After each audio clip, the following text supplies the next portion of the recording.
watching this quietly with tired eyes and hopeful hearts. So, this video is exactly for you. Take a deep breath, and you are not so late. You are exactly where you want to be. Hello, everyone. This is Rika, first year MBBS student at Government Medical College. So, this video is all about you all are searching right now. Because NEET की exams बहुत ही पास आने वाली हैं, almost 3 months आ left. So I thought, why not I also share what I did in the last 3 months before a NEET exam. So February चल रही है, and then March, April, and then 3rd or 4th मई को NEET exam is there.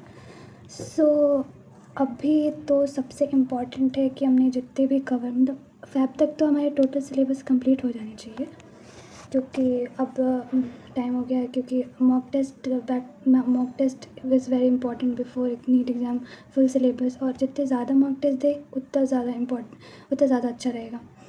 तो अभी mid Feb चल रहे हैं, तो जितने भी सिलेबस आपके हुए मुझे लगता है हो ही गए होंगे कंप्लीट आप सभी के.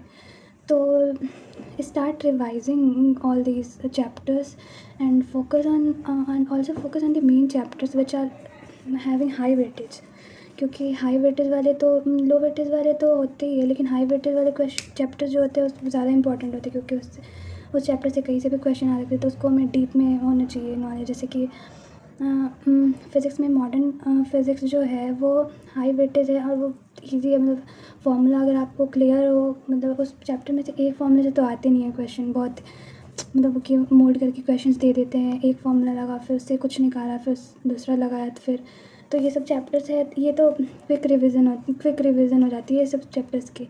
तो मोस्ट इम्पॉर्टेंट चैप्टर्स पे फोकस करो जो कि लेंदी है, और ऐसा you have to fix a set schedule, make a timetable to complete all these syllabus in the fab, so that you can easily give mock test. तो मेरा क्या था कि मैंने हमारा ऑलमोस्ट कंप्लीट हो चुका था जनवरी तक, तो फिर जनवरी नहीं मिड फैब तक कंप्लीट हो गए थे, और हमारी जनवरी से ही फुल सिलेबस, क्योंकि मैंने एलएन का टेस्ट सीरीज ज्वाइन किया था, तो जनवरी से ही एलएन के टेस्ट स्टार्ट हो गए थे. तो मैंने मतलब कि चैप्टर्स चल रहे थे, साथ ही साथ मैंने मतलब चैप्टर्स रिवाइज भी करी थी मैं, ताकि मॉक टेस्ट अच्छे से जाए. तो फिर वो मैंने उस जनवरी से ही स्टार्ट कर दिया था रिवाइज़ करना. और फिर तो क्या क्या मिस्टेक्स जो कि सब करते हैं मैंने भी किए थे अपने टाइम में. So I want to say that कि आप ये मिस्टेक्स रिपीट ना करो. जैसे कि पेपर देने के बाद most important thing is the analysis of the paper, so that you can know what you are doing, where did you do the mistakes. आप मार्क कर सको कि मेरी मतलब बार बार यहाँ गलती हो रही है मेरी.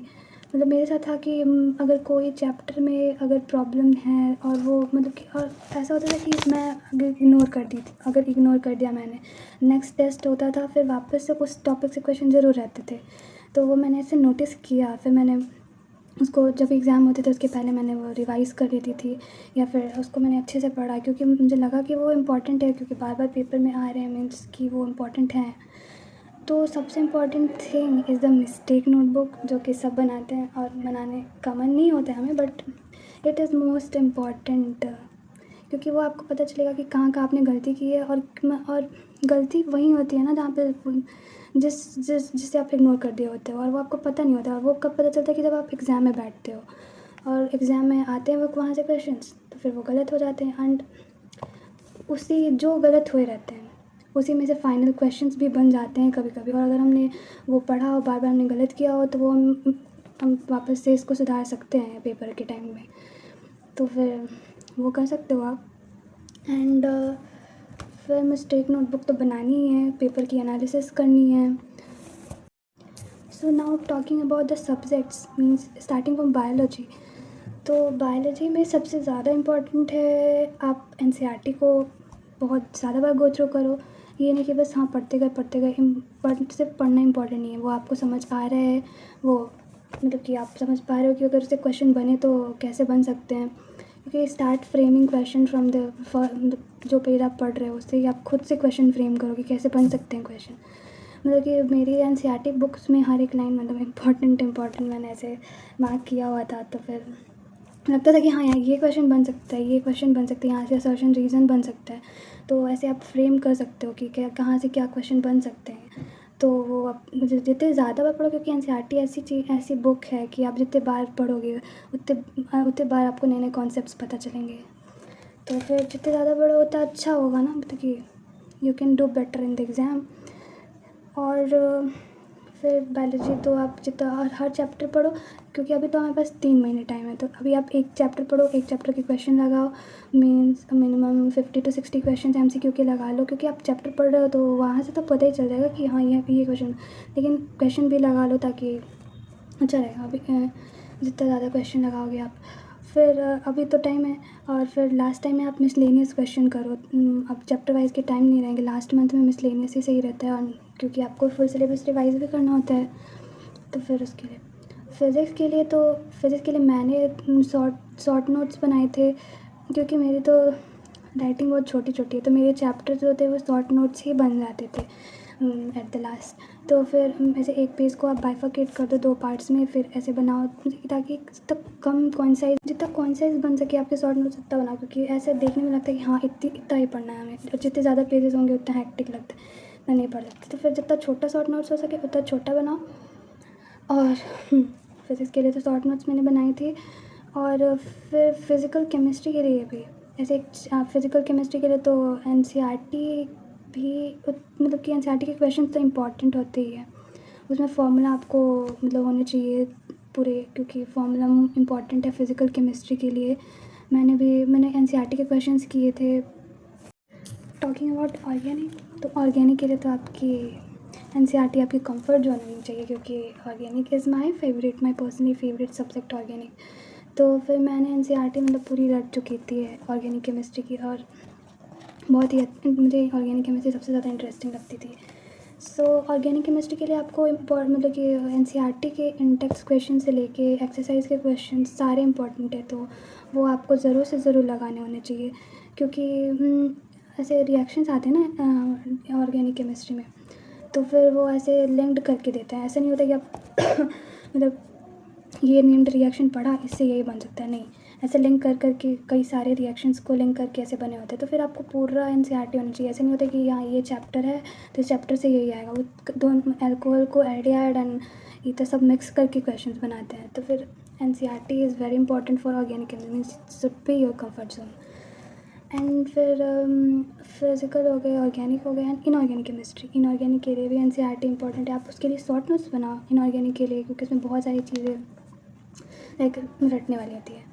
तो फिर उसके लिए मतलब ऐसे आप जहाँ पढ़ते हो वहाँ से शॉर्ट नोट बना के उसको पेस्ट कर दो, ताकि आप जब जाओ तो फिर वो रिवाइज़ होते रहे।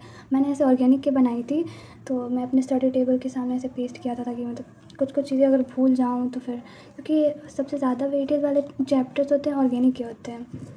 बट इस बार का कुछ गेस नहीं कर सकते, क्योंकि and was like and after that तो सारे हो गए। तो लास्ट मंथ में यही इम्पॉर्टेंट है सबसे ज़्यादा, कि आप कंसिस्टेंसी रहो, मतलब कि अब ज़्यादा फ़ोन पे फोकस ना करके आप अपने रिव्यू फोकस करो, अपनी स्टडी पे ज़्यादा फोकस करो, सो दैट आपका ड्रीम कम ट्रू हो, आप भी मेडिकल कॉलेज में आओ, अपने ड्रीम कॉलेज में आओ। और मैंने तो यही किया था ऑलमोस्ट, ऐसे कोई स्ट्रेटजी नहीं थी। सबसे इम्पॉर्टेंट होना चाहिए कंसिस्टेंसी, कि किसी का होता है मोटिवेशन, तो मोटिवेशन हाँ सेल्फ मोटिवेटेड रहो। ऐसा नहीं कि मोटिवेशन के चक्कर में यूट्यूब स्क्रॉल करते रह जाओ, क्योंकि अब टाइम नहीं है। चैप्टर जल्दी जल्दी कंप्लीट करो ताकि फैब तक आपके कंप्लीट हो जाए, फिर रिवीजन स्टार्ट करो, फिर मॉक टेस्ट डेली बेसिस पे। मतलब मैंने मॉक टेस्ट का बताना था। मॉक टेस्ट मुझे मॉक टेस्ट देने में बहुत मज़े आते थे। वो या तो मतलब जाना, मतलब मैंने एक भी मॉक टेस्ट छोड़ा नहीं है अपने टेस्ट वाला। एलन के तो मैंने सारे दिए। फिर मैंने ऑनलाइन भी टेस्ट देती थी, तो PW या फिर अलग अलग प्लेटफॉर्म से मेरे पास PDF रहते थे, तो मैं घर पे ही देती थी ऑफलाइन। OMR शीट था मेरे पास, मैंने एक OMR कॉपी ख़रीदी थी, तो उसमें मैंने मतलब कि रेगुलर बेसिस पे 1-2 तो दे देती थी। तो फिर ऐसा होता था, तो 2 देती थी। मतलब डू नॉट चीट योरसेल्फ, क्योंकि मैंने नहीं किया था, क्योंकि वो आप खुद को फिर वो कर रहे हो ना, चीट कर रहे हो। एग्ज़ाम में तो ऐसा होगा नहीं। तो आपको फिर मैंने वो 2 देती थी एक दिन में, सुबह में दे देती थी स्लॉट, 2 स्लॉट में देती थी। क्योंकि और फिर ऐसा नहीं कि सिर्फ मॉक टेस्ट दो, उसको एनालिसिस करो, बहुत बहुत इम्पॉर्टेंट है ये। तो ऐसे मान लो एक दिन में एक भी करो, तो फिर उसको चेक करने के बाद फिर एनालिसिस करो, फिर कहाँ गलती हुआ है उसको नोट डाउन करो, फिर उसको फिर पढ़ो कि हाँ उसमें क्या है मैंने गलती किया, उससे और क्या क्वेश्चन बन सकते हैं। हाँ, तो फिर इसके लिए ये आई नो कि फ़ोन वोन पे थोड़ा ज़्यादा एडिक्टेड होते हो तो फिर थोड़ा मन कर देता है लेकिन का फिर वो कब कितना देर हो गया पता नहीं लगता है। तो ऐसा मतलब कि ऐसा ऐसा टाइमर सेट कर लो यूट्यूब पे, मतलब कि होता है वो सेट इतने देर तक ही चलेगा, फिर वो खुद वापस से ही बंद कर देता है। तो वो सब सेट कर मैंने तो नहीं, मैंने रेस्ट्रिक्ट किया था अपने आप को, खुद को। मैं नहीं देखती थी ज़्यादा, मैं बस पढ़ने में लेक्चर्स अगर लगाया तो फिर देखा, फिर थोड़ा बहुत देखा, फिर मैं नहीं मतलब अब हो गया था कि हाँ अब हमें जाना है मेडिकल कॉलेज में, तो फिर इसके लिए हम खुद को उतना चीट नहीं कर सकते। तो फिर हाँ, ये मोबाइल से थोड़ा सा दूरी मेंटेन करो ताकि, क्योंकि बहुत कम टाइम बचा है अब। So all the best to you all for the NEET exam.